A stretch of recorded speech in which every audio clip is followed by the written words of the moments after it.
Thank you, Jonah. That's actually a great introduction to my talk. So what I'm going to talk about is what happens when these things actually emerge and they make the jump, and how do we find them, and what do we do about that. So we're talking about surveillance. I'm not really going to go into this at all because I think Jonah covered that very, very well. Suffice to say, you can get anywhere in the world in the incubation period of any pathogen. And that's a very important thing to remember because it allows pathogens to move around the world all the time. This is why H1N1 disseminated around the world so quickly, right? April 21, it's in Mexico. By June 11th, 61 days, we have a global pandemic. It's all because of travel. We're all going to get on planes tonight, and we're going to take our Seattle pathogens back with us. All right. So, how do we recognize outbreaks when they occur? Well, traditionally, the way we've done that is through public health laboratories. And so we have public health laboratories. They're out there doing samples, just as been described. They recognize cholera. They report it to the state agency. The state reports it to the national agency, all the way up to WHO. The problem with that is it's very hierarchical, it's non-transparent. Those of us outside the public health system don't know what the public health system is doing. These reports just kind of magically appear. And it takes a long time. And there we are. So anywhere from a month to a month and a half for an outbreak to get out. It also requires a public health infrastructure, and there are a lot of places in the world where that doesn't exist. And as we heard, they're focusing on these hotspots. Well, those hotspots also happen to be the places where there is no public health infrastructure. And then finally, is subject to political pressure. We know now that SARS was going on in Guangdong province at least back until November of 2002. The first public report of SARS occurred in February 10th of 2003, was not from the government of China. China did not admit that they had SARS until March of 2003. So that's a big block of time where we lost a chance to contain an epidemic. So we're in a post-SARS world. What does that mean? Two things are happening in outbreak detection. The first is that we have this rapid growth of internet-based systems, and including, so I'm going to do a personal disclosure here, for 10 years I oversaw ProMed Mail as the program director for the International Society for Infectious Diseases. But we have these non-governmental systems like ProMed Mail and HealthMap, which have been mentioned. And then we also have governmental systems. So the Canadian government has created a system called GFIN, Global Public Health Intelligence Network. And HealthMap and GFIN are web crawler based. They're computers that scan the world looking for information about outbreaks. ProMed Mail is a human-driven system.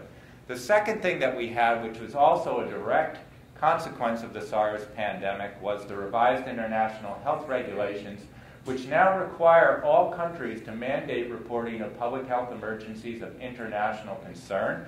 If it stays in your country, it's your problem. If it gets out, it's everybody's problem. You got to tell them about it. And it also allows WHO to use this kind of stuff. That's critical. Before this, WHO could only report an outbreak if the Ministry of Health of the country gave them permission. So what did we do? What we did is we looked at all the outbreaks that occurred reported by WHO between 1996 and 2009.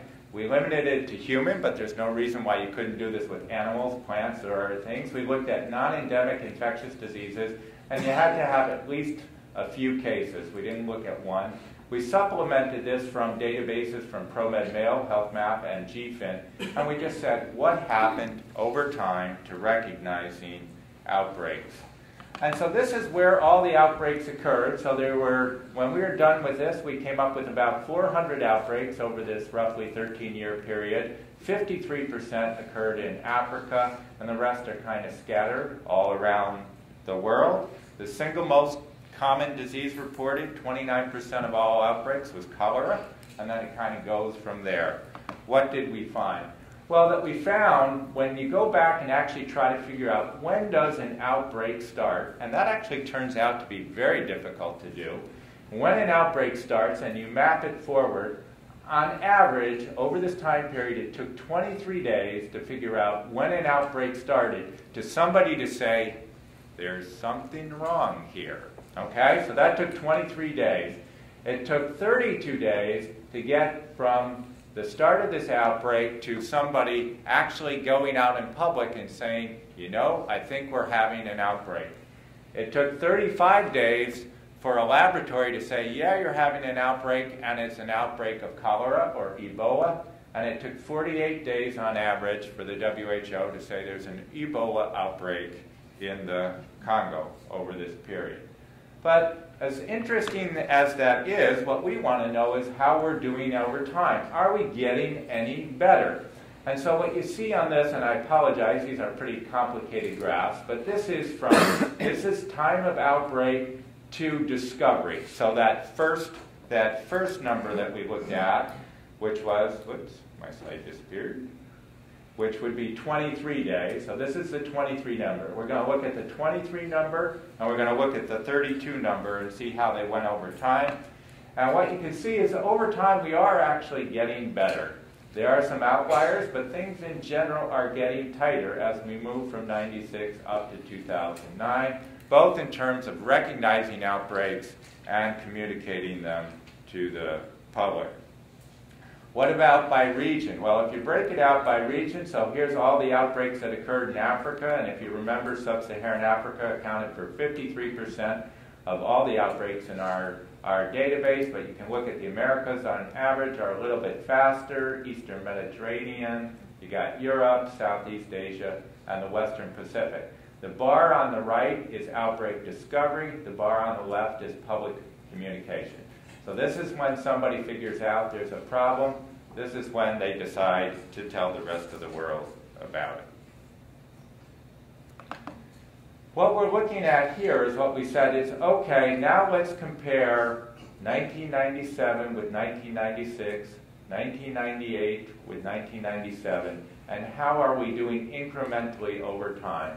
And what you see is there's a slow improvement. It turns out to be about 7% a year in outbreak discovery. So we're getting a little faster every year, but then you get this big jump with SARS. And right, SARS was a real impetus for the surveillance world. And so we really recognized, you know, we weren't doing things so well, and we had to do them better. And we've actually maintained that pretty well. But if you notice, we adopted the international health regulations in 2005. They went into effect on June 15th of 2007. But we haven't really gotten much bump since that. So we got a big bump with SARS, and then we've kind of leveled off. In terms of public communication, same thing. We're getting slow little increases. SARS comes along and says, oh, we got to do better. But then we've actually even drifted down a little bit, despite the fact that we both have these regulations, legally binding regulations, that every country has to report outbreaks of international concerns. And these have been in effect for multiple years. So we're still not doing as well as we could. So let me just wrap this all up and tell you what it means. We are getting better, as I said. We recognize outbreaks now, on average about 7.3% per year. And you can see the ranges if you're a statistician. I'm an epidemiologist. We always like to have confidence intervals. So we are getting a little better. We're getting a little better at communicating our outbreaks when we find them, but not as good as we should. And if you break it down by region, the Western Pacific is really the winners. So they've had the best improvement in terms of outbreak detection. And in public reporting, these were both statistically significant changes over the time period. The Eastern Mediterranean had a great improvement in public reporting that was statistically significant. Everybody else got a little better, but not enough to say there was a clear trend.